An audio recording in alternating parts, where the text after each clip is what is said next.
Olá, caros amigos e amigas, ouvintes do programa Cenários Agroecológicos da Rede Josué de Castro, que está sendo exibido pela Estúdio Difusora Rádio de São José de Rio Preto, Agromusical de Araraquara, Rádio Fiscar de São Carlos, Rádio Comunitária Balafon de Ingoré, na Guiné-Bissau.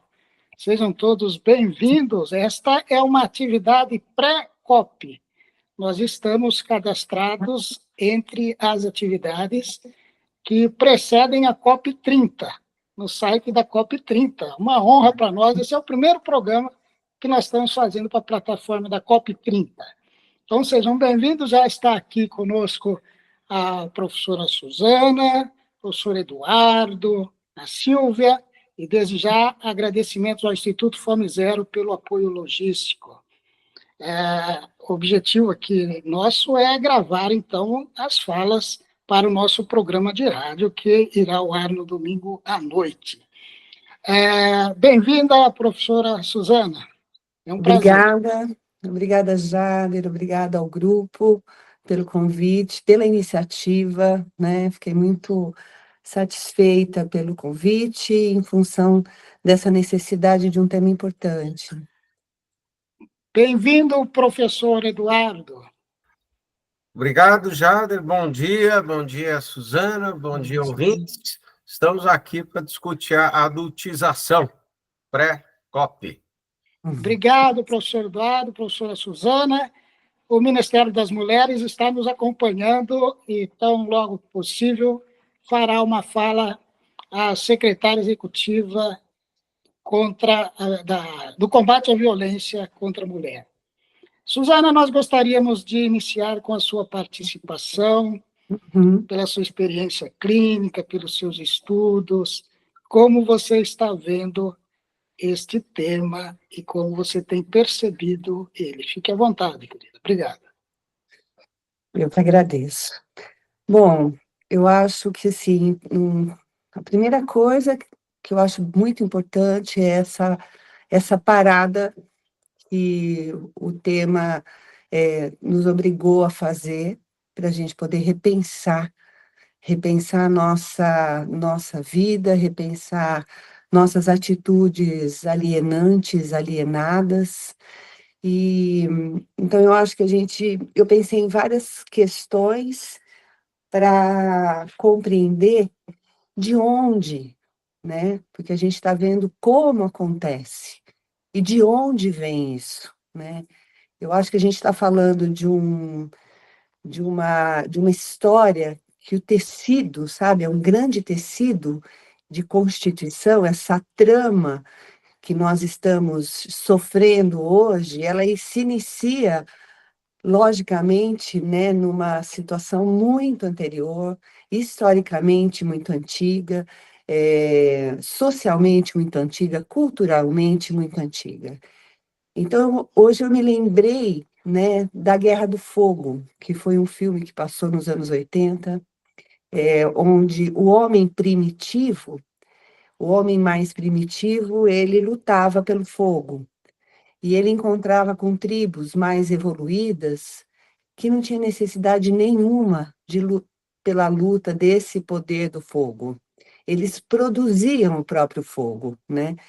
E eu queria fazer um pouco essa referência para a gente pensar como a gente vem lutando, né, por uma adultização, por um poder, por uma autonomia que vai nos deixando cada vez mais dependentes, infantilizados, né? E então eu entendo que a adultização ela começa muito anterior, né? Historicamente, socialmente, mas eu queria falar e focar no homem, né? Eu acho que a minha contribuição clínica, das coisas que eu tenho observado, a luta com homens que vão se infantilizando na busca do sucesso, as pessoas que não sabem responder a pergunta do que é o sucesso, vão lutando para se monetizar, para crescer, desde muito cedo, né? Hoje a gente já fala de traumas intrauterinos. Hoje a gente já fala de masoquismo intrauterino, onde o bebê está nutrindo o organismo da mãe. Hoje a gente já pode pensar no bebê adultizado, né? Na criança adultizada, no adolescente adultizado, no homem adultizado, porque ser adultizado, na minha compreensão, é estar numa cobertura, né, de um falso poder, de uma falsa competência que não tem estrutura para estar vivendo toda essa competência, não tem uma força emocional, física, psíquica, e começa a viver como pular etapas e viver condições que não tem uma base, não tem um ground, não tem uma força de raiz para estar ali com legitimidade. Então, essa perda da legitimidade, né, a gente também teve, há muitos anos atrás, o surgimento de um livro que ensinava as mães a não ligarem para os seus filhos quando chorassem. Então, era Nana Nenê, se eu não me engano, o nome do livro. E aí, assim, tipo, se o seu filho chorar, basta você não atendê-lo. Trate ele como um adulto que daqui a pouco ele aprende e para de chorar e passa a noite todinha em silêncio. E realmente isso acontecia, mas acontecia por traumatização. E a traumatização acontece e é lida como uma evolução. Então, a cultura que amedronta, a cultura que assusta, a cultura que não pode confiar no desenvolvimento psicobiológico natural, que o bebê ele vai aprender a ser um adulto naturalmente. Não preciso entender que o choro de um bebê é manha, né? Então, assim, eu acho que a gente tem uma parada agora para a gente pensar como é que a gente está construindo nas nossas dinâmicas, nas nossas relações, as adultizações. O homem não pode chorar, o homem não chora, né? Então, as mulheres continuam esperando, né, uma resposta cada vez mais ativa, mais fortalecida do outro, mais. E a gente tem nossas limitações. O ser humano nasce muito primitivo, muito precoce. Precoce não, ele nasce com muitas necessidades a serem desenvolvidas. Ele nasce muito empobrecido e no seu desenvolvimento ele tem que ir caminhando para essa evolução. Agora, no meio do caminho, não há tempo e há uma pressa, né? Então, vai logo, vai logo, vai logo. Então, esse vai logo, para de chorar, querer que nasça um bebê que durma a noite toda, como um adulto, querer que uma criança saiba ser educada e se comportar o tempo todo, e falar com todo mundo com uma educação, agradar os estranhos, né? Eu me lembro de uma vez estar numa situação que chegam as crianças e a mãe exige que elas venham me beijar, me abraçar, né? Assim, elas não me conheciam, né? E a minha reação foi dizer: não peça para ela abraçar estranhos, né? Não peça para ela se submeter a uma imagem, a uma expectativa de ser uma criança boa, uma criança que se cumprimenta a todos. Olha, olha meu filho, né? Então, assim, eu acho que a gente não está, a família vai representando uma sociedade, a gente vai tendo que pensar que sociedade eu, como família, estou representando. Porque se eu estou representando uma sociedade doente, eu sou o maior representante para levar para os meus filhos a continuidade desse adoecimento, né? Então, eu acho que a gente pode ter essa pausa, né? Essa pausa na máquina, As máquinas não fazem pausa, né? E isso tem sido muito grave, porque ninguém pensa os pensamentos, ninguém pensa as ordens sociais para ver se eu devo ou não dar continuidade para isso.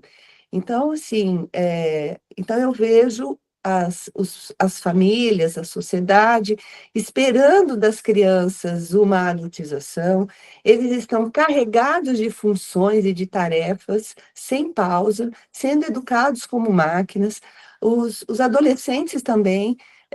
Então, quando há uma sociedade que reprime a erotização, a tendência de ir para a pornografia é muito grande. Porque na erotização existe relação, né? Então existe contato, existe vínculo com pessoas da minha intimidade, vínculo com as pessoas da minha família. Eu vou aprendendo a fazer vínculo, né? Então todo o desenvolvimento psicossexual ele vai se desenvolvendo nesses vínculos familiares e vai surgindo uma pessoa que tem um bom contato com a sua biologia, com as suas sensações, que não tem culpa, que não tem confusão com as suas respostas e desejos eróticos. Agora, se uma sociedade impede isso, o que vai acontecer é que corre para essa força escondida. Então, o que a gente vai encontrando é um grupo de pessoas que ficam se automedicando. Então, assim, não é uma perversão a pornografia, a masturbação na pornografia, mas ela é uma forma de automedicação para a ansiedade, para uma sensação, para essa solidão. Então, como é que a gente trabalha com adictos, como é que a gente trabalha, inclusive com a pornografia, que é uma adicção? A gente vai trabalhar criando relações, criando ambientes, criando um grupo de pertencimento, porque se eu tiver na rua, na sociedade, com um grupo de amigos, eu não estou preso, eu não estou me perdendo, né? Então, houve essa inversão. Olha, se meus filhos ficarem guardados dentro dos quartos, fazendo sei lá eu o quê, né? Eles vão estar em segurança, dentro de casa estão em segurança. Então, não vai mais para a rua, não vai mais para a relação, e é aí que realmente vai acontecer, né, os maiores perigos, né? Quando tem os isolamentos, quando tem uma junção de pessoas que, que fazem uma prática de adultização, de vamos pular a etapa e já vamos ser grandes homens, grandes mulheres, vamos fazer o que os adultos fazem, né? Então, esse grupo, vamos para a sexualidade fazer o que os adultos fazem. O índice de adultos que estão sem uma sexualidade, sem um orgasmo, está cada vez maior. Eu fico cada vez mais assustada de atender pessoas que não têm um ritmo biológico, físico, psíquico, de aguentar se relacionar, porque aguentar se relacionar precisa de tempo. Eu preciso me dedicar tempo para as minhas relações. Hoje as mulheres ficam com pressa, e os homens com pressa, então na hora da própria sexualidade, olha, se está demorando muito, então eu pego um recurso e uso um recurso e vamos para frente. Então, eu acho que a gente está falando, né, assim, de uma doença social, de uma grande dor, né, da inquietude. Essa inquietude que nós estamos vivendo como máquina não tem pausa. Então, poder ter pausa, vamos parar para falar de um assunto, vamos pensar esses pensamentos, vamos ver, vamos abrir discussão para a gente poder entender até onde e de onde vem e para onde está indo tudo isso, porque é consequência de uma exploração, ainda é uma consequência da exploração da natureza humana. A adulteração é uma consequência dessa exploração da natureza humana. Então, não dá o tempo do ciclo de renovação e eu já tenho que ter uma outra produção e a coisa não pode parar, né? As crianças fazem várias atividades no dia, tem que fazer Kumon, tem que fazer judô, tem que fazer natação, quer dizer, por quê? Porque não pode parar.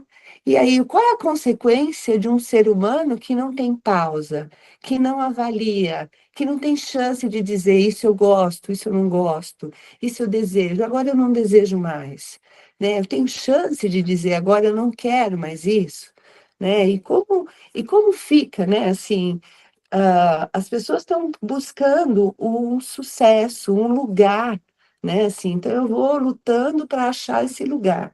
Na Coreia, muitos já descobriram que essa luta, né, por esse lugar único de poder não existe. E o que está acontecendo é muito suicídio, né? Porque esse lugar que é a aceleração, que é a busca do poder, né, nos leva a viver essa vida insana, não existe. Então, quando você vê que esse lugar é inexistente, eu faço o que agora, né? Então, eu fico pensando e eu pergunto bastante isso: o que é sucesso? O que é sucesso para sua família? O que é sucesso para você como pessoa? Né? Então, se você pergunta isso para pessoas mais jovens, atrela sucesso a poder e dinheiro, né? Se você pergunta para pessoas mais maduras, sucesso é outra coisa. Então, eu acho que as famílias mais inquietas, mais agitadas, precisam se perguntar, né, assim, o que que é sucesso? Onde é que você vai chegar? Onde você quer chegar? Onde eu quero estar daqui 5 anos, daqui 10 anos? Né? O que seria sucesso? É uma corrida, corrida, corrida, corrida e os adoecimentos e pessoas infartando, né, assim, nessa corrida, virar uma máquina que não tem pausa, né, que não tem parada. Então, assim, eu acho que a gente precisa dessas paradas, porque o sujeito está ficando sujeitado e está com a ideia de que não está sujeitado, está com a ideia de que está adulto, né? Então, o sujeito sujeitado que se sente adulto, ele está vítima dessa adultização. Ele está a serviço de uma sociedade que faz ele trabalhar numa quantidade que ele não quer, trabalha muitas vezes com o que não quer para comprar o que não precisa, né?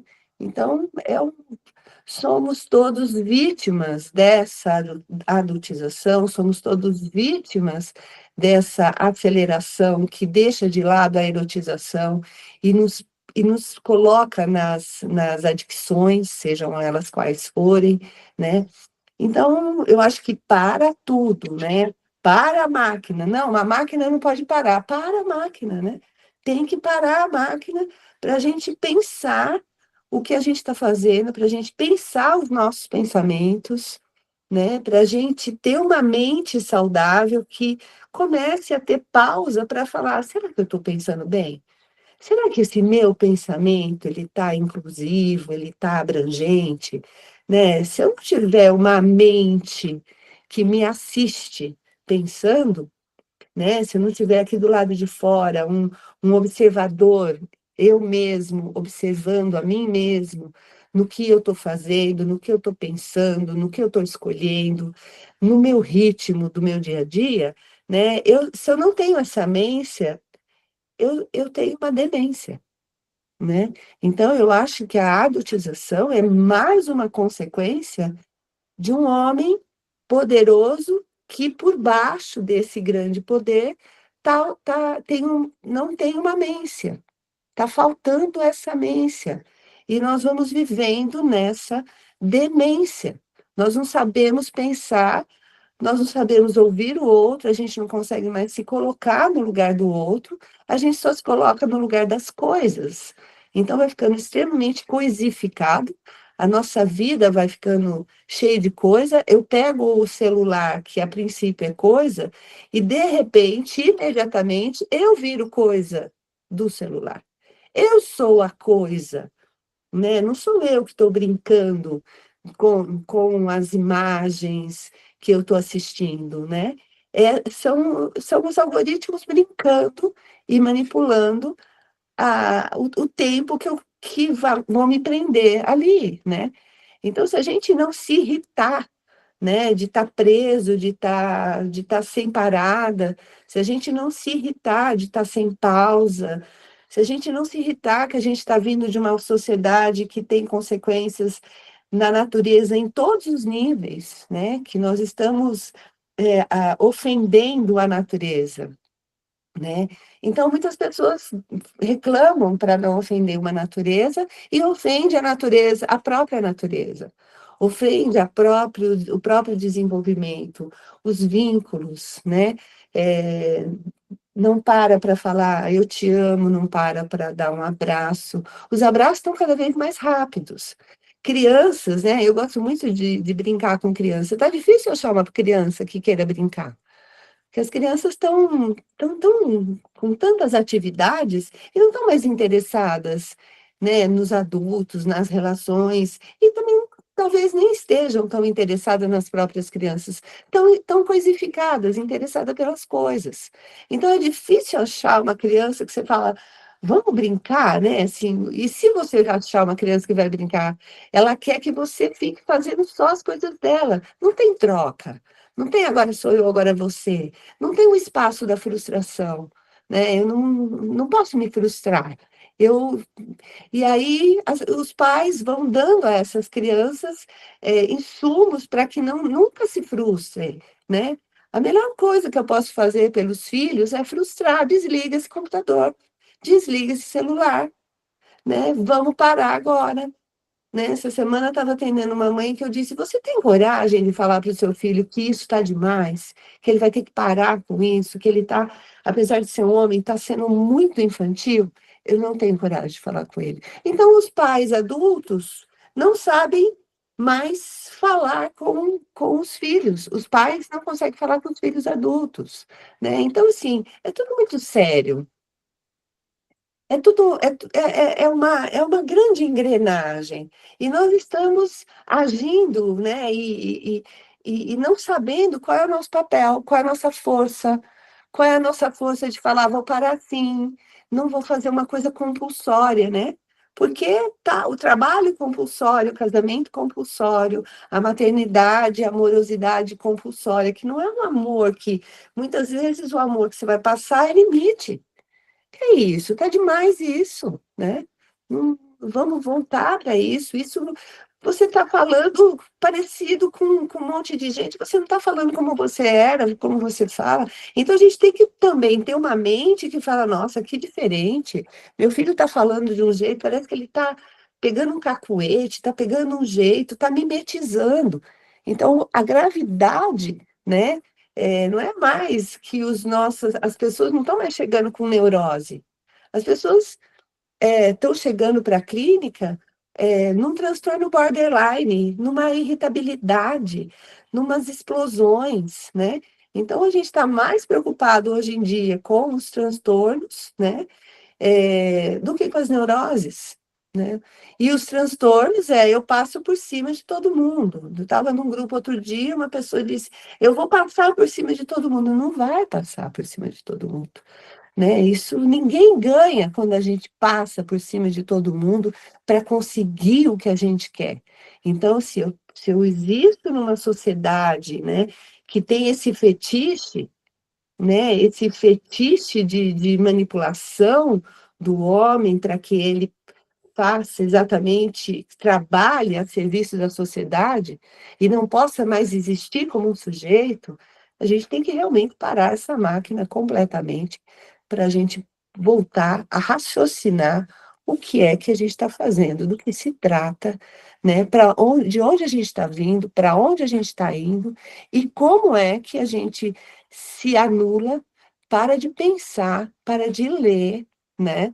Para de buscar informações e só se submete. Isso, para mim, então eu quero falar dessa adultização, que na minha teoria, eu sei que é bem delicado e específico falar, mas como uma analista, uma psicanalista haitiana, a gente vê o trauma intraútero e a gente vai vendo mães que ficam fortes quando estão grávidas e quando nasce o bebê e perde aquele tanto de força de dentro dela, já entra em depressão, né? Isso por quê? Porque ela estava se beneficiando dessa gravidez, ela estava se sentindo forte, tendo um campo de energia a mais, ela estava se sentindo com o rei na barriga, ela estava em sucesso. E aí depois precisava se interessar pelo outro, pelo bebê, mas aí tem um colapso energético e não consegue se interessar. E aí, então, por isso que eu falo que essa adultização está intraútero, está o bebê que não pode chorar, está a criança que não pode gritar, falar alto, falar bobagem, está no adolescente que é muito mal visto na sociedade, todo mundo super irritado com os adolescentes, porque eles começam a se manifestar mais na sua própria erotização, aí começa a ter muitas formas de castração, e aí eles vão, a tendência para as adicções, né? Então, culpa de toda essa dinâmica. E, para fechar, o adulto adultizado, né? Grave, narcísico, super poderoso, procurando um sucesso que não dialoga com a sua essência, aí criando um falso self. Então, acho que era isso que eu tinha para falar. Obrigado, Suzana, por sua fala. Nós sabemos que você está no seu expediente, você fique à vontade. Gostaríamos de ouvir Obrigada. a Estela Isabel. Eduardo, vamos ouvir a Estela Isabel, que é secretária executiva para o enfrentamento à violência contra as meninas, contra as mulheres. Como ela está sentindo isso, e com base na fala da Suzana, e com as imagens que nos têm chegado de feminicídios brutais. Por favor, Estela Isabel, bem-vinda. Bom dia, Jader, bom dia, professor Eduardo, professora Suzana, um prazer estar aqui. É muito bom começar ouvindo a reflexão e os conceitos trazidos pela professora Suzana. Eu faço um recorte nessa... Primeiro, parabenizo por pautar também esse tema, né? Um tema atual e do nosso cotidiano, né? Está aí dentro, como disse a professora Suzana, ele está magiando aí o nosso modelo civilizatório, quem nós somos no mundo e o que viemos fazer aqui. E faço um recorte nessa explanação da professora para falar das consequências disso na vida das meninas e das mulheres. Isso, obviamente, também impacta na vida dos homens, mas nas condições que nós hoje temos para viver uma vida plena e segura. Uma das áreas, a gente acaba de ver ontem na Câmara Federal, finalmente ser aprovado, né, ainda vai para o Senado, mas aprovado uma lei que busca regulamentar a plataforma, porque quando todo esse conceito, quando todas essas limitações, ela é transferida para o ambiente, ou ela é instrumentalizada nos ambientes da internet e da plataforma, isso ganha uma dimensão que a gente não tem controle sobre ela. Então, nós estamos falando aí de meninas e de mulheres que têm seus corpos totalmente transformados e manipulados por inteligência artificial, ou, como no caso que despertou aí o interesse do Brasil inteiro, depois de uma denúncia do Felca, que é um influenciador, de algumas pessoas que utilizavam crianças e adolescentes, e aí com a permissão dos pais, em determinada medida, para simular situações de sexualidade, de erotização, ali, pegando bem dois conceitos que a professora Suzana colocou aí para a gente, né? Uma adultização que, de certa forma, utiliza e instrumentaliza a sexualidade e de maneira perversa. E essa maneira perversa faz com que as crianças e adolescentes ficam expostas a não só a sua imagem sendo propagada, mas totalmente a sua vida, o seu planejamento. No caso que nós estamos falando aqui, que eu sou da Paraíba, eu sou de João Pessoa, e o influenciador que foi preso e que está sendo aí modelo, o Wiltinho, né, o Wilton, ele pegava adolescentes que ficavam numa casa e que serviam para essas imagens, para toda essa composição.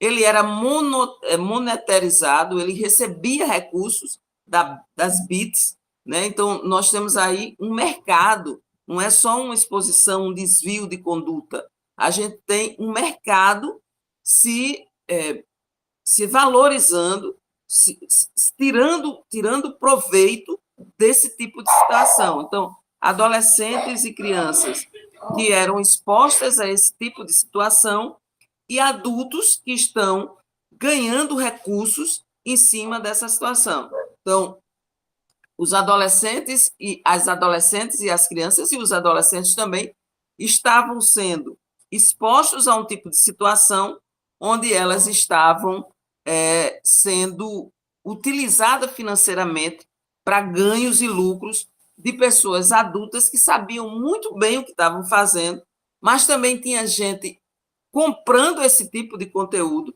para esse tipo de conteúdo chegar a mais pessoas. Então, nós estamos não só num ambiente adoecido, nós estamos num ambiente criminoso, onde pessoas utilizam os corpos de adolescentes para tirarem lucros. E esses corpos são majoritariamente de meninas, porque a exploração sexual, a exposição do corpo das mulheres é utilizada em larga escala. Isso faz com que, de certa forma, e aí fazendo uma reflexão junto com o que a professora Suzana nos trouxe, ela nos traz uma situação da grande opressão e subalternidade que as mulheres são colocadas nesse processo.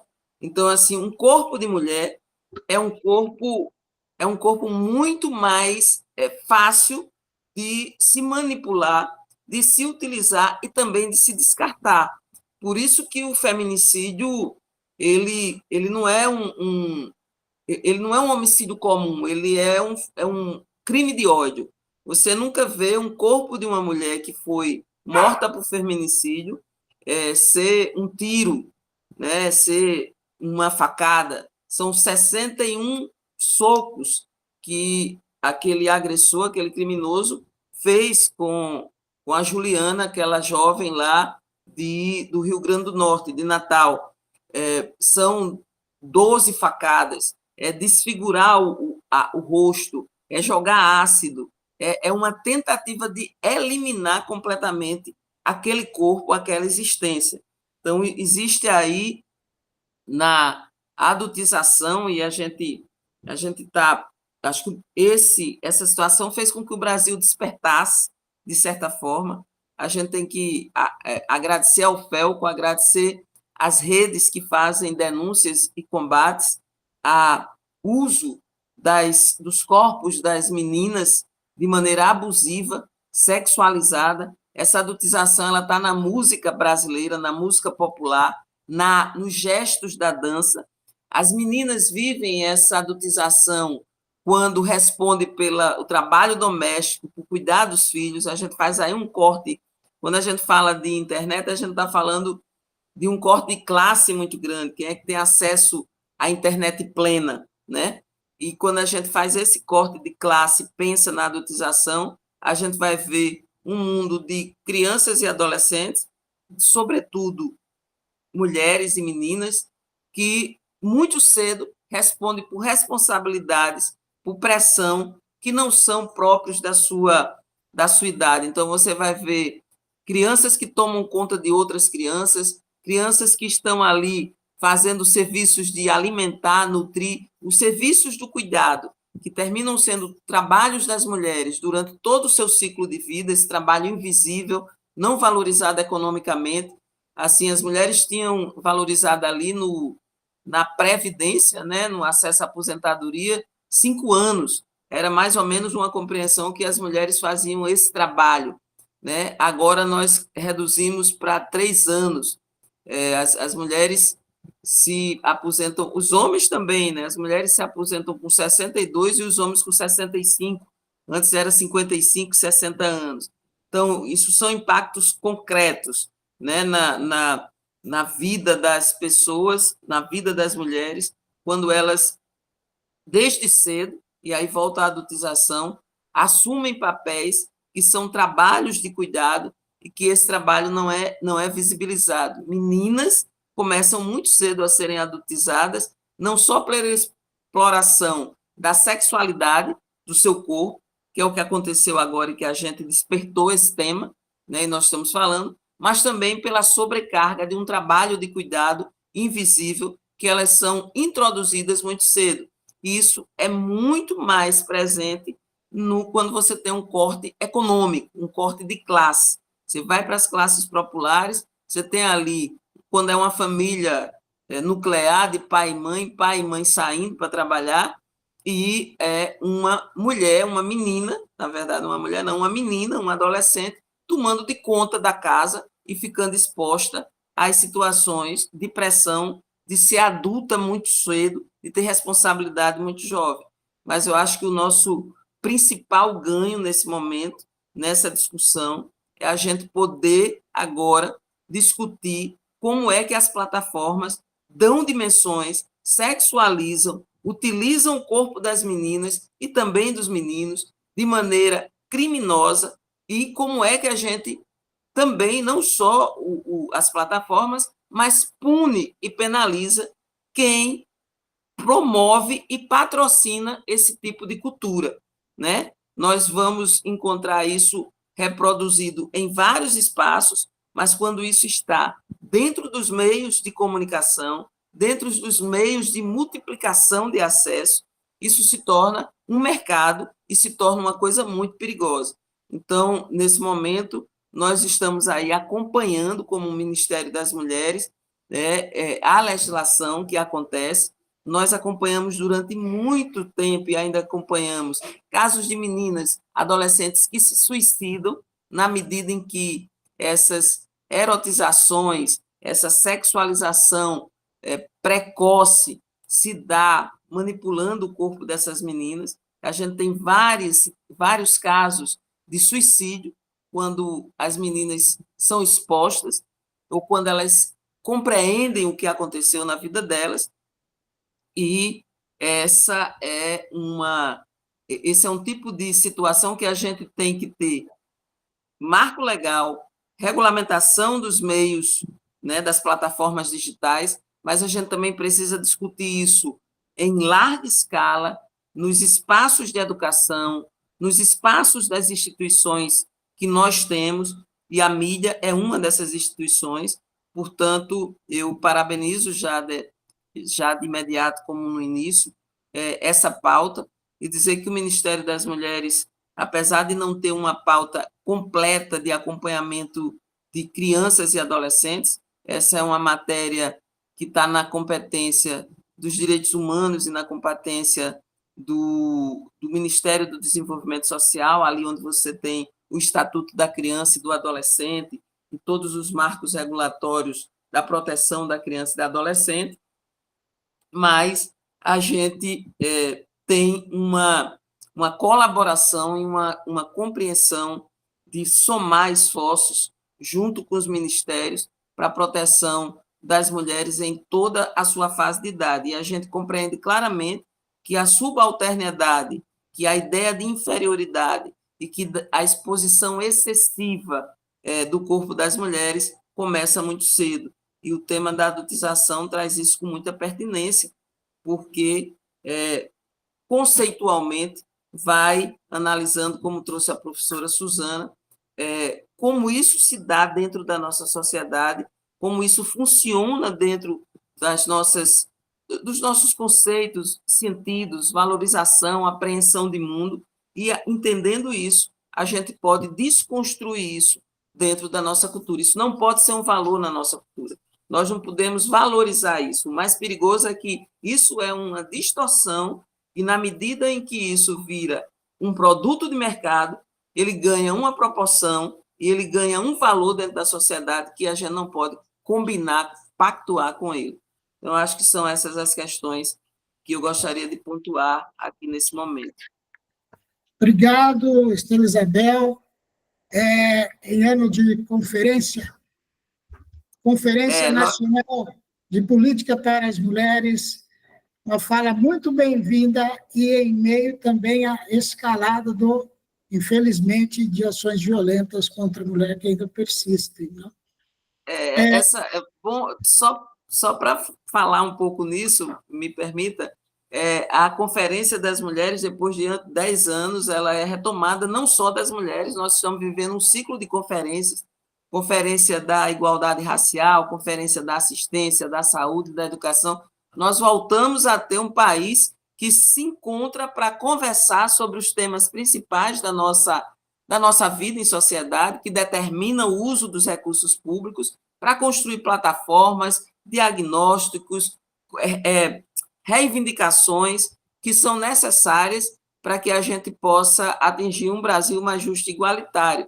E isso tudo tem a ver com criança e adolescente, que a gente teve a Conferência da Criança e Adolescente, e quero dizer que, pela primeira vez, a Conferência das Mulheres vai receber uma delegação da Unicef de adolescentes para participar, de mulheres e adolescentes para participar dessa nossa conferência. A gente tem as mulheres jovens, mas nós vamos estar ali discutindo a partir da perspectiva de crianças e adolescentes também. Isso é muito importante. Muito obrigada, Jada. Muito obrigado, Estela Isabel. Tal como a professora Suzana, nós agradecemos e você fique à vontade, que nós sabemos que a agenda de quem está no órgão executivo nacional é uma agenda sempre muito urgente, não? Professor Eduardo, com a palavra. Obrigado.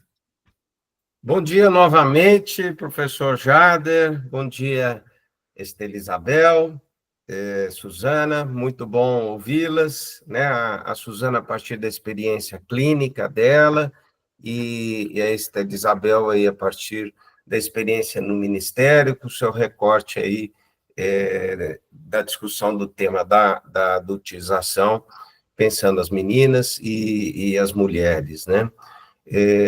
Bom, acho que como a Estela Isabel colocou, né, acho que é uma pauta muito pertinente, muito importante, atrelada a uma série de preocupações que está muito presente na nossa realidade, no nosso cotidiano, na nossa convivência com as crianças, com os jovens e também com os adultos, né?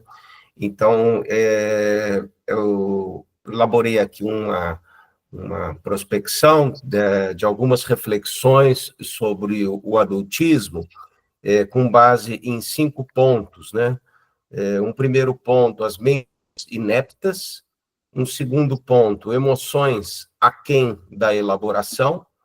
Terceiro ponto, pseudo-normalidade.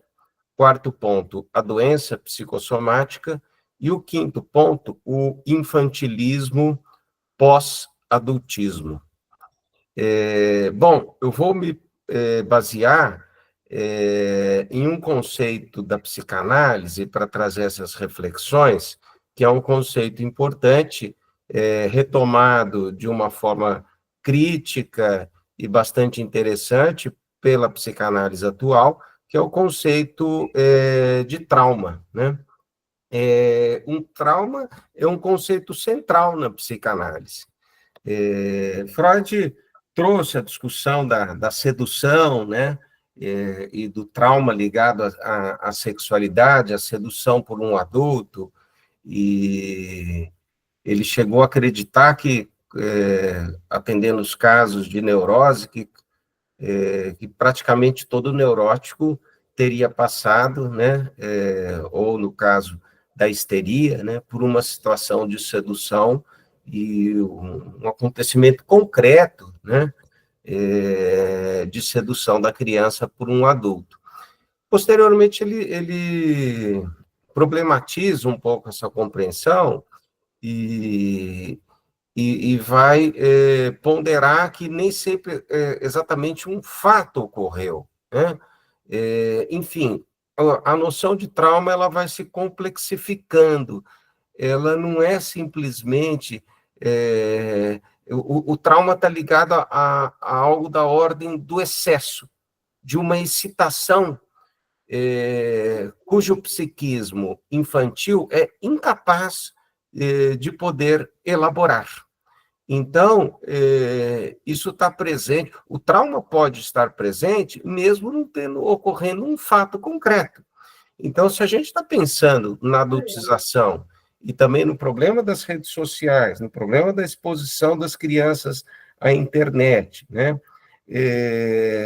De fato, a criança pode estar lá detrás do seu celular, né? E não ocorrer nada exatamente com o corpo dela, não, numa situação concreta com um adulto, mas ela pode estar sujeita a uma situação traumática diante dessa exposição, diante de conteúdos indevidos, precoce e com parcas possibilidades de assimilação, de compreensão por um psiquismo infantil, né?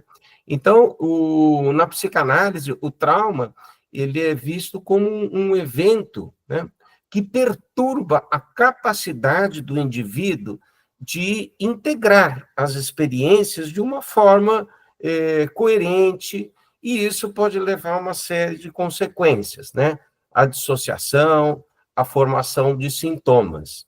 Portanto, o conceito de trauma, ele não se limita a uma situação catastrófica, a um acontecimento real, violento, mas também pode incluir experiências cotidianas, que são sentidas como avassaladoras e que vão deixar marcas psíquicas, né? E esse trauma, então, ele pode afetar a maneira como o sujeito percebe o mundo, como ele se relaciona com os outros, como ele busca satisfação, e vai influenciar na formação do desejo. Bem, então, indo ponto a ponto, feita esta introdução, eu queria trazer a ideia das mentes ineptas, né? O adultismo, ele provoca traumas tão surdos quanto insidiosos. Nem sempre, né, isso é da ordem de algo tão explícito, né? Mas isso muitas vezes pode estar se colocando de uma forma silenciosa, né? É por isso que eu trago, esse adultismo ele pode provocar traumas que são tão surdos como insidiosos. Quer dizer, justamente também essa dimensão, muitas vezes, não tão evidente e mais silenciosa, né, pode provocar um processo insidioso, né? Aquilo que vai penetrando sem se darmos muito conta e que vai gerando uma série de problemas, né? Então, isso está no dia a dia com nossas crianças que estão aí, né? A torta e direito, no seu tempo, com acesso ao celular, muita parte dos seus dias, né, nas redes sociais, né, tendo um contato com todo tipo de conteúdo, e isso, muitas vezes, quer dizer, isso não está gerando né, algo físico, não é uma situação real, insisto, muitas vezes, né, que está dando concretamente numa relação com um adulto, face a face, mas é justamente essa natureza do processo que vai gerando essa dimensão insidiosa, né, que vai paulatinamente constituindo mentes ineptas, reproduzindo formas de sociabilidade fetichizadas, né? Então, vocês podem estar percebendo, né, que tem uma série de pontos de contato aqui com a fala inicial da professora Suzana, né? E creio que apontarei e também comentarei outros aspectos que também dialogam com as reflexões da Estela Isabel Bezerra. O ponto 2, né, emoções aquém da elaboração. Então, como eu falava, o trauma é algo da ordem do excesso, da excitação, né, que não pode ser, vamos dizer, absorvida, digerida, compreendida pela criança, dada a sua própria condição infantil. Então, se trata, né, de uma emoção essas emoções aquém da elaboração, emoções não assimiláveis, né? Uma emoção que excede, não elaborada, e nem sequer situada na dimensão do imaginário, né? Ou, como eu diria aqui a partir do Lacan, né? No deslocamento do imaginário para a formação do sintoma, que traz, assim, o real abrupto, que se faz trauma, né? Então, lembrando aí que o real, simbólico e imaginário, né, essa tríade é uma tríade construída pelo Lacan, no seu famoso Retorno ao Freud, né? E o real não é simplesmente algo, né, que diz respeito, né, o real à realidade, né? O real é muito daquilo que está presente em nós, né, na nossa vida, mas que está aquém da simbolização, né? Que não pode ser, então, psiquicamente trabalhado, elaborado. Bem, então, acho que daí tem alguns pontos de contato também com a professora Suzana, no terceiro ponto que eu tracei aqui para as reflexões, que é o da pseudonormalidade, né? Então, essa incapacidade esses impedimentos à possibilidade de simbolização, né? Essa não elaboração está relacionada ao que a gente pode trazer de reflexão sobre a pseudonormalidade, né? Pois se trata de uma perda, a pseudonormalidade, ela está relacionada a uma perda de uma capacidade de fantasiar, de criar, e, no limite, de se relacionar com inteireza, típica de uma mente inepta, de uma emoção não elaborada, o que redunda em formas aparentemente adaptadas, constituindo sujeitos tarefeiros, coisificadores e coisificados. Eu não combinei com a professora Suzana, mas eu até pré-elaborei um roteirinho aqui meu, né, de reflexão. Sujeitos tarefeiros, coisificadores e coisificados. Tarefeiros exemplares, que aparentam normalidade, mas trata-se de uma patologia útil, de uma pseudo-normalidade. Então, essa incapacidade, essa dimensão de viver tão somente o concreto, de afastar-se da interioridade, daquilo que é genuíno, das capacidades de simbolização, ela vai estar relacionada ao quarto ponto, que é a doença psicossomática. Quando, então, nos remetemos à compreensão psicanalítica da doença psicossomática, refletimos sobre um impedimento do agir expressivo e do corpo erótico, sob a governância da mente inepta e do cognitivo tarefeiro e obnubilado, que redunda em doenças psicossomáticas. Doenças essas que se autonomizam das suas origens sociais, psíquicas, gerando um círculo vicioso, né? Porque daí isso provoca, de fato, um adoecimento na ordem física, mas cuja gênese está relacionada à dimensão sociopsíquica, ao social e ao psíquico. Mas, ao se tornar uma doença, né, que atinge a dimensão corpórea, de fato, você tem um processo de adoecimento do corpo, que você não vai também conseguir reverter ou tratar simplesmente através do recurso psicoterápico, né? Então, isso gera um círculo vicioso, no qual o anímico e o corpóreo se retroalimentam de forma a gerar um processo de degradação em bola de neve, né? Então, aquele psíquico, digamos, adultizado, né? Ele, vamos dizer, de certa forma, quase deformado, adulterado, né?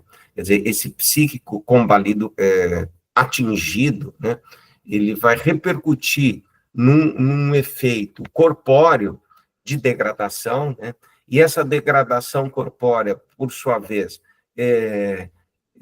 retroalimenta a degradação psíquica, e esse psíquico, cada vez mais esfacelado, digamos, vai retroalimentar a dimensão corpórea também já atingida, e isso vai criando um processo de degradação que eu chamo, né, nessa relação viciosa, né, entre o anímico e o corporal, uma degradação em bola de neve, né? E daí uma questão interessante da gente refletir, né? Porque essa coisa da adultização, a gente fala, puxa, né, quer criar um adulto precoce, mas é que esse processo, né, do adulto precoce, o tiro sai pela culatra, porque você não produz nada que diz respeito ao adulto e à maturidade, né? Pelo contrário, né? O adultismo, longe de gerar uma adaptação precoce ou um amadurecimento, ele é um gigante de pés de barro, que cobra a conta ali adiante, na constituição de adultos inseguros e infantilizados, emocionalmente e cognitivamente, ainda, muitas vezes, sob um véu de um sujeito normal, tarefeiro de primeira ordem. Então, para concluir, né, é interessante a gente pensar como a dimensão do trauma, né, se opõe à constituição daquilo que é mais, que traz sentido, e que é tão genuíno da nossa condição humana, que é a nossa condição de nos tornarmos sujeitos dos nossos próprios desejos, né? E vivermos a nossa condição de sujeito desejante, que não é uma condição de viver felizinho, sempre contente, não. Assumirmos o nosso desejo, bancar o nosso desejo, requer uma série de lidar com uma série de questões de limite, com frustrações, etc., né? Bancar o desejo não é algo tão simples assim, né? Mas a dimensão do sujeito do desejo está em oposição à formação do sujeito sintomático, né? Então, o traumático é um tema central na psicanálise, né?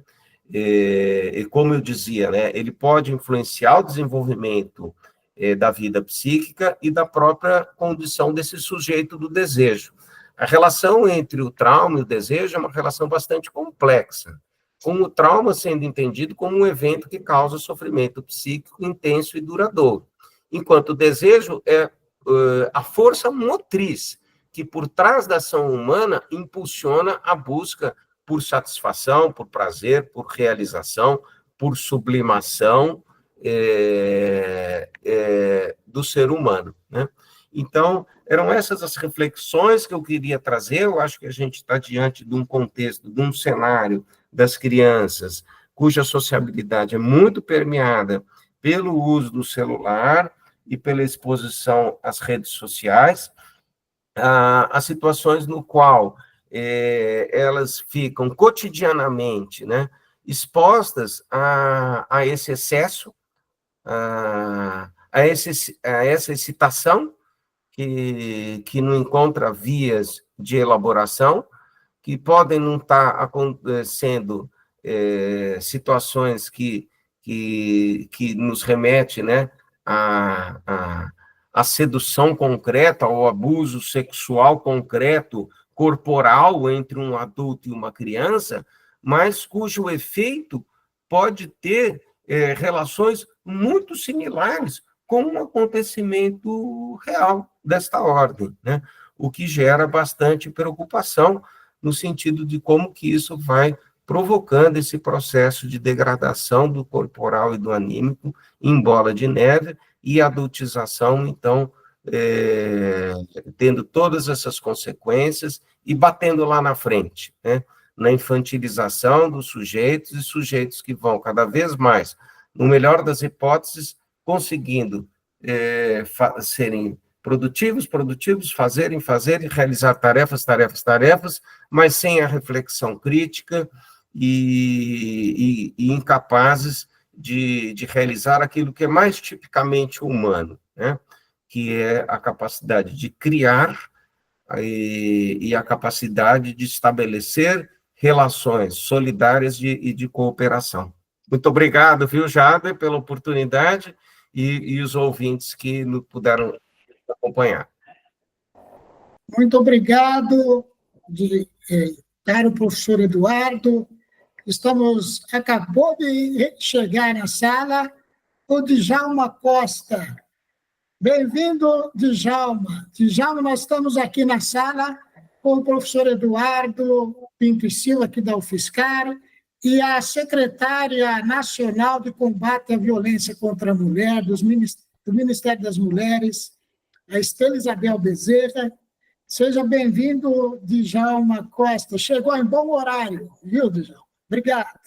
Obrigado, Jader. Muito prazer, alegria te ver de novo. Faz tanto tempo que a gente não se vê, não bate um papo, não é? Bom dia a todos e todas que estão na sala.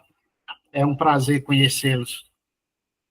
Bom dia. Bem-vindo, Djalma. Bem-vindo. Nós estamos falando sobre adultização e eu me lembro, lá em 95, naquele congresso no Rio de Janeiro, não?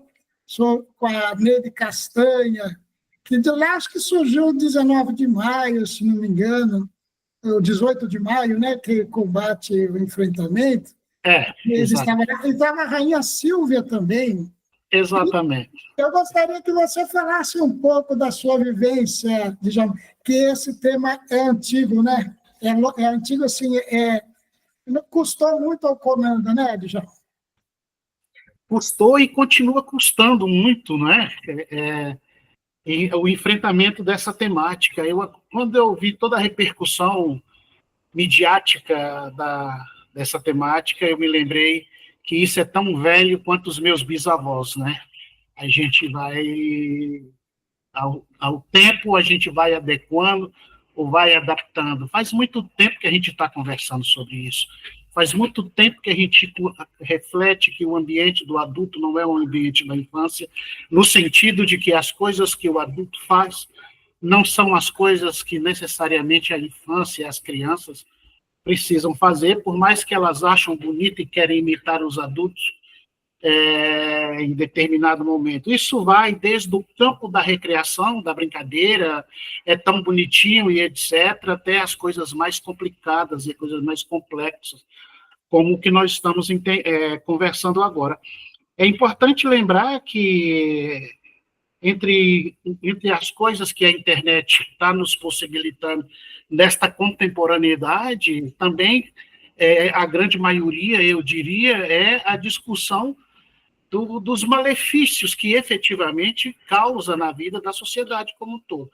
Claro, eu também reservaria um tempo grande para falar dos benefícios da tecnologia e da internet na vida dos humanos, uma vez que os humanos trouxeram isso para a sua cotidianidade, essa coisa toda, mas olhando o que acontece com a gente ao longo dos últimos, eu diria, 40 anos, entendeu? É muito preocupante. Na medida que o tempo avança, a gente vai aprofundando em questões bem mais complicadas. Eu vejo isso no meu trabalho, vejo isso na minha vida pessoal, com os meus próprios netos, os meus filhos não, que já chegaram já na rabeira de toda essa discussão, mas principalmente com os meus netos.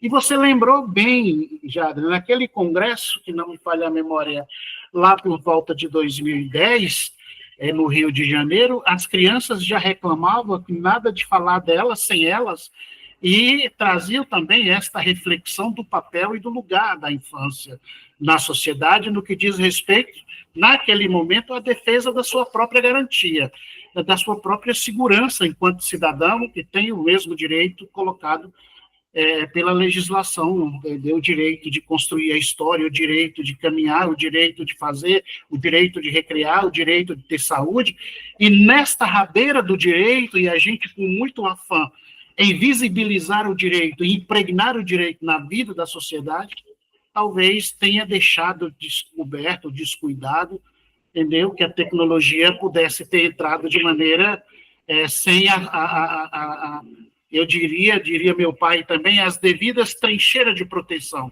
Quer dizer, nada é ruim, nada é bom, desde que cada um vai dosando o equilíbrio. Agora, como fazer isso em uma sociedade que jogou a perspectiva do direito individual de cada população, de cada faixa etária no mato, no lixo, entendeu? E depois teve preguiça de voltar, de buscar, de restaurar, de caminhar para poder respeitar essa dignidade. E a gente trabalhou muito no CONANDA, desde da fundação da legislação, do marco do 8.069, até agora, 35 anos depois, na construção das diversas ferramentas. E entre todas as ferramentas que foram construídas ao longo dessas 3 décadas e meia, a proteção individual da infância, enquanto sujeito, estava colocado, estava presente o tempo todo, né? Eu não sei se você se lembra, Jader, mas a discussão do CONANDA em relação à faixa classificatória indicativa foi um negócio que nos levou quase que à exaustão na mesa do CONANDA, porque não poderia se impor ao setor de comunicação uma regra para classificar a faixa etária que a criança possa ver ou não ver determinado programa, que os programas não poderiam ser classificados, que a própria sociedade regula isso, e tenha um debate exaustivo em torno disso para poder dizer, né, que a criança precisa ser protegida, e o outro lado dizendo, não, isso não é problema nosso, isso é problema da família, a família que cuida de não ligar a televisão na hora que a criança, que esse programa estiver no ar ou que não gosta, e etc. Toda a questão da liberdade de imprensa já estava colocada lá no início dos anos 90, quando o próprio Estatuto da Criança é pensado, é elaborado, né, no final dos anos 80, dos anos 90, isso tudo estava no debate. E eu fiquei pensando recentemente que muito antes do vídeo do comunicador aí como é que chama? Felca. Exatamente, vinha à tona, e todo esse barulho que se deu em torno dele, e parecia que nós estamos falando de algo extremamente novo, né? Talvez que... Então, eu queria lembrar o seguinte, no mês passado, no mês de julho, se não me falha a memória, a Sociedade Brasileira de Pediatria já tinha publicado uma nota técnica recomendando a questão do uso de maquiagem, de produtos cosméticos, etc., para a criança, né? E já vinha observando, inclusive refletindo, a adultização da infância no uso dos produtos de beleza, e etc., etc. E não somente no mal físico que causa a pele, mas também no que isso psicologicamente já estava embutido, está empírico em toda essa discussão. A sociedade brasileira já tinha chamado a atenção para isso um pouco antes. A gente já vem chamando a atenção para a questão da vestimenta. É muito bonito, e a gente vê muito isso em um país tropical como é o Brasil, que respira cultura, sobretudo um país musicalizado do jeito que é, entendeu? A ação e a presença das crianças no âmbito musical, como elas agem, como se veste, como dança, como rebola, como quer imitar o adulto, como ela traz para o seu próprio universo uma competição que é dela e ela quer direito a isso também. Os pais acham isso bonito, né? Aqui na nossa realidade, no nosso trabalho, aqui a gente lida com isso todos os dias, e isso é transversal, independe da classe social, né? Independe do setor, da conta bancária, ou da escolaridade, e etc. A questão do funk, quanto musicalidade, quanto traço cultural, e etc.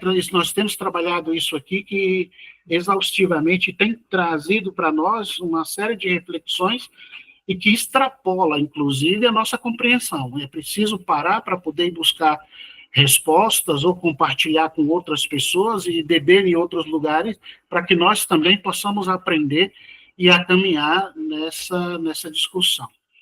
Então, não é uma temática complexa, fácil de lidar com ela. Agora, no âmbito, na beira do vídeo do Celta, está embutido a questão econômica, né? Da geopolítica, da geoeconomia, Big Tech, uma queda de braço infernal, e que, de repente, isso... Agora, a exploração sexual e a utilização da infância para fins comerciais na exploração sexual, na violência sexual contra a criança, isso é bem antigo, não é?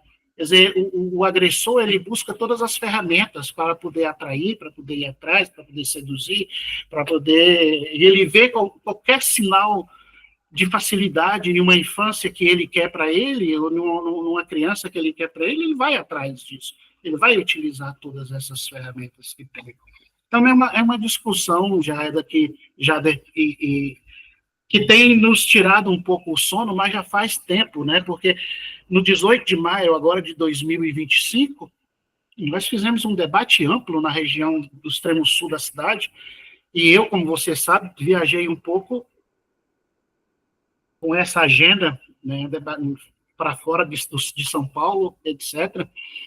E a questão do silêncio do abuso ou da exploração sexual, que seja ela econômica ou em diversas outras fronteiras que a gente encontra, ela está fortalecida dentro do âmbito, no território social, no grupo social, na sociedade onde ela vive, e naquele sujeito que nós também aprendemos e a descobrimos que ela é o lugar onde a criança está talvez mais vulnerável, né? A gente, conceitualmente, politicamente, a gente tem dito, é na família que a criança corre mais risco, é na família que a criança está mais sujeita a todas essas questões. Parece que isso criou uma crosta dentro dos grupos de risco que a criança está, mas a sociedade também como um todo, como conceito, ela avançou em alguns modelos, algumas modalidades criminosas, que leva a ameaça à vida da própria criança. A questão da adultização, que uma criança gosta de ser adulto, e isso é desde que eu sou menino, criança sempre brincou de ser adulto, entendeu? Como adulto, de vez em quando, também brinca de ser criança, mas eu me lembro muito bem que lá em casa isso era tranquilo, porque as pessoas riam quando a gente botava o sapato do pai, a camisa da mãe e ficava brincando na sala, parecia algo tão inocente, algo tão puro. Não podíamos imaginar, eu, na minha infância, na minha criancice, que isso se tornaria uma das maiores armadilhas do ponto de vista do crime contra essa população que ainda nem conhece o mundo direito e nem sabe de que mundo nós estamos falando, entendeu? Querem apenas... E, aliás, uma característica do abusador, vocês sabem disso melhor do que eu, é justamente o poderio econômico, alguém que tem mais poder do que o outro e que seduz o outro. Eu imaginava eu já cheguei a imaginar que isso só poderia ser feito fisicamente, eu diante de uma outra pessoa e poder usar o meu poder econômico para poder seduzir essa pessoa. Mas virtualmente é a primeira vez que nós estamos lidando com isso, que virtualmente tem tanto poder quanto fisicamente, né? Eu posso oferecer, eu posso buscar, e às vezes também até de graça, entendeu? Porque tem sempre alguém filmando, tem sempre alguém oferecendo conteúdo, tem sempre alguém instigando a criança também a buscar a comportamentos que ainda não é dela, que pode ser mais tarde, etc. Enfim, eu acho que eu falei demais. Obrigado, Djalma.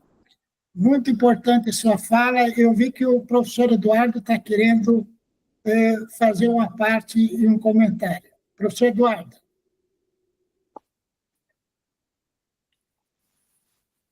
Som, professor Eduardo, som. Liga o microfone.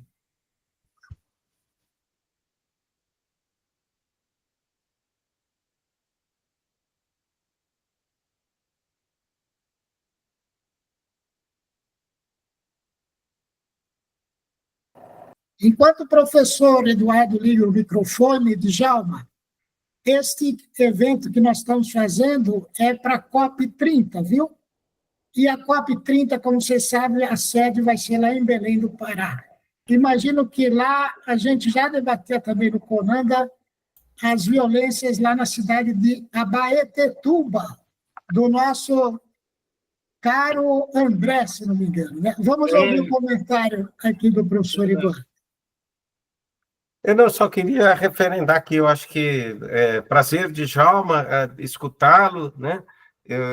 Que acho que isso que ele traz realmente é importante, né? Diferenciar aquilo que a gente vivenciava às vezes de uma forma lúdica, né? Da criança querendo imitar os adultos, a brincadeira dos papéis sociais, a menina, o menino brincar que está dirigindo, que está cozinhando, que está fazendo as tarefas que os adultos fazem, quer dizer, esse processo de identificação, de relacionamento, isso é uma dimensão saudável, né? Mas que é muito distinto, né, desse processo de exploração, e eu acho que ele trouxe uma dimensão da discussão também das relações disso com o próprio sistema, com a própria dimensão econômica, né, que eu acho que outra aspecto que seria interessante acrescentar, né, que nessa adultização e naquilo que eu fui chamando, né, nesse processo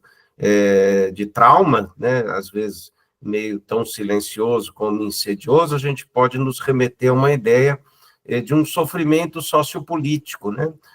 Então, um conceito que a professora Miriam Debier, lá do Instituto de Psicologia da USP, nos traz para refletir, né? Assim como outros grupos de estudo aqui da psicologia da USP, também eu estou fazendo um pós-doutorado esse ano aqui na USP, né? Que vem trazer a dimensão do trauma político, né? Pensando também as situações, né, de catástrofe social, de situações sociais limites, que são produzidas, né, por uma civilização que caminha ao lado da barbárie, né? A professora do Ministério das Mulheres, quando comentou a fala da Suzana, até se remeteu um pouco a essa ideia também, né, dos modos da nossa civilização, né? Existe um texto clássico do Freud, né, o mal-estar na cultura, o mal-estar na civilização, né, e no qual ele traz, então, como que essa coesão social e essa subordinação ao mundo simbólico, à lei e à cultura, né, ela é fundamental da constituição do nosso pacto civilizatório, mas como esse pacto civilizatório, ele, via de regra, é rompido, né, e ao o retorno da barbárie, da violência, da não subordinação à lei, né? Então, toda a minha discussão que eu trazia um pouco do trauma é justamente dessa incapacidade, né, da situação forjada socialmente, né, de sofrimento e de excitação, que vai impedindo essa capacidade de elaboração, né? Então, se trata da ordem de algo do mundo do adulto que não é integrado, vivenciado na brincadeira dos papéis sociais, né? Mas é algo da ordem do mundo do adulto, que é da ordem do excesso, da excitação, que uma mente psíquica, que o psiquismo infantil é incapaz de absorver, né? E que vai gerando depois também o adulto infantilizado. E esse adulto infantilizado é também o adulto pedófilo, é também o adulto que vai gerir esse processo em bola de neve, né, que vai fomentar a adultização nessa dimensão patológica, né, que a gente pode estar trazendo aqui. Eu acho que daí, ouvindo de Djalma e também né, a contribuição da Esther Isabel, né, é importante ver o quanto os fundamentos sociais disso, né, quanto que isso se refere, né, a algo mais amplo, né, que envolve, inclusive, as dimensões políticas e econômicas. Parabenizar aqui o Djalma, né, pela brilhante reflexão trazida aqui a todos nós, e, mais uma vez, agradecer a você, Jader, pela oportunidade de estar debatendo isso, porque eu acho que é um problema que está aqui no nosso cotidiano, né?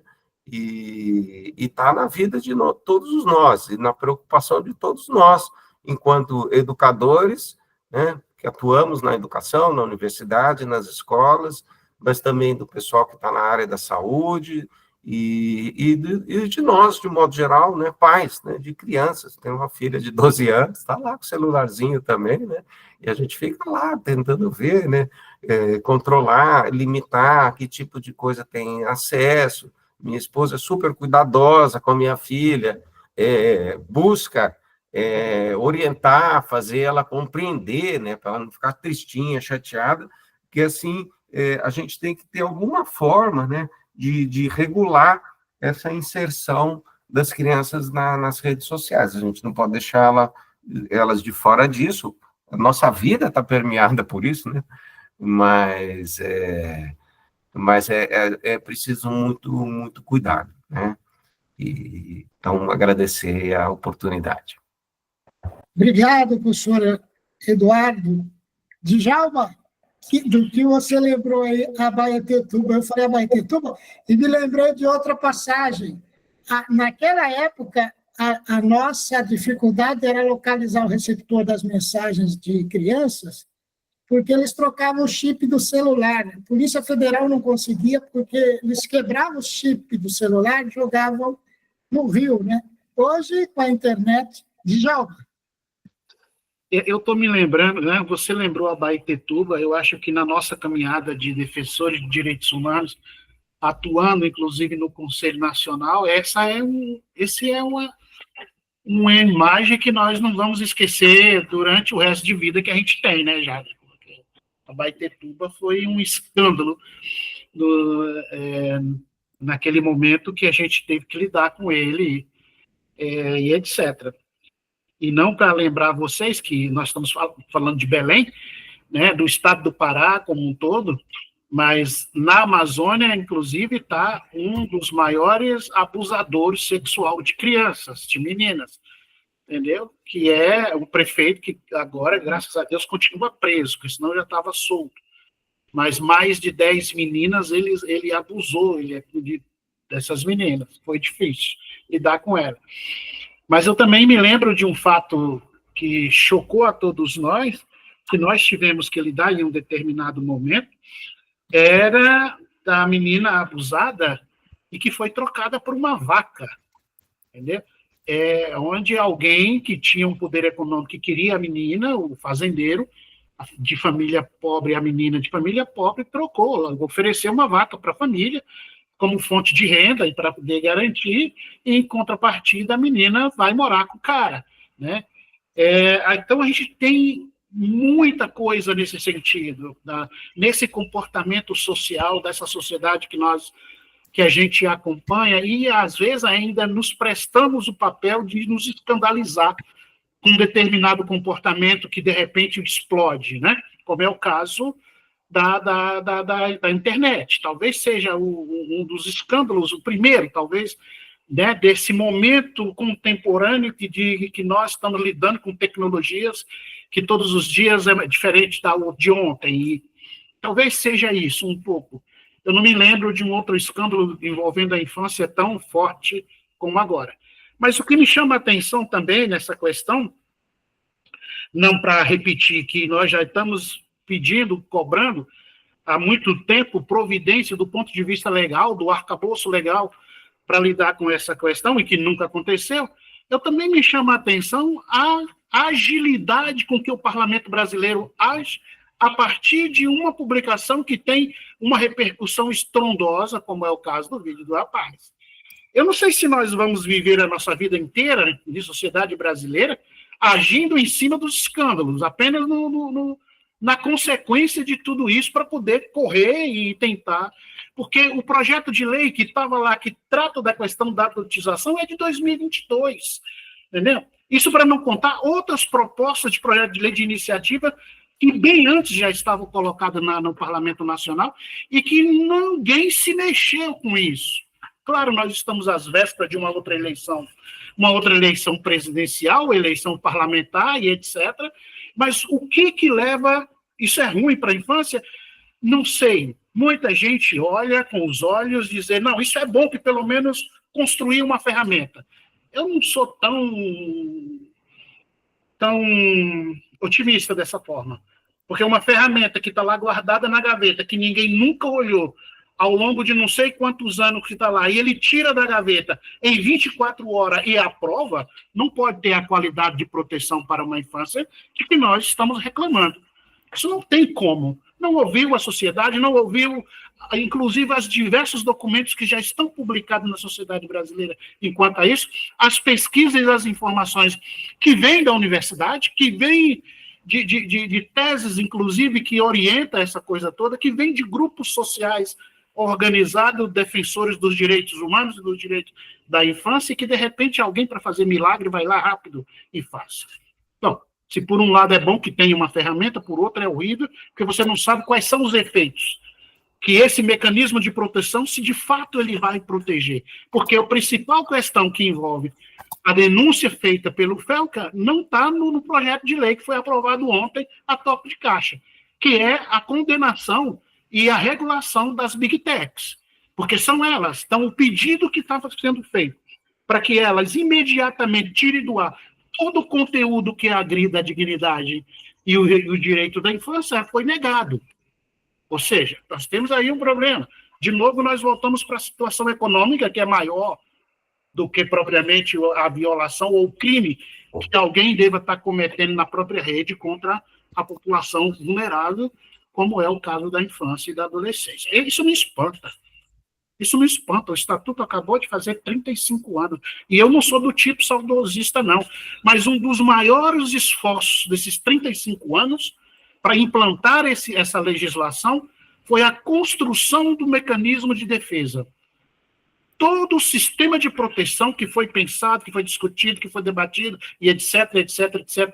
E o que foi possível implantar até aqui, que, aliás, é referência para o nosso trabalho na base, né, onde nós estamos, é referência para o meu trabalho aqui no extremo sul da cidade de São Paulo, ou em qualquer outra cidade do Brasil onde eu esteja trabalhando, entendeu? Não funciona e não tem a funcionalidade adequada como nós gostaríamos de ter no âmbito da proteção. Por quê? Porque alguém entendeu, ok, criar lei é ótimo, mas não tem dinheiro para poder colocar nela. Olha só para você ter uma ideia, a quantas andam e a quantas traças estão jogadas os conselhos tutelares neste país afora. Porque o gestor público, seja ele de que coloração tenha, ele acha que não tem orçamento público para investir em conselho tutelar. Tem conselho atendendo no fundo de casa de uma salinha, tem conselho atendendo com uma divisória de papelão, colocando em risco, inclusive, a vida de conselheiros e das crianças que estão sendo atendidas.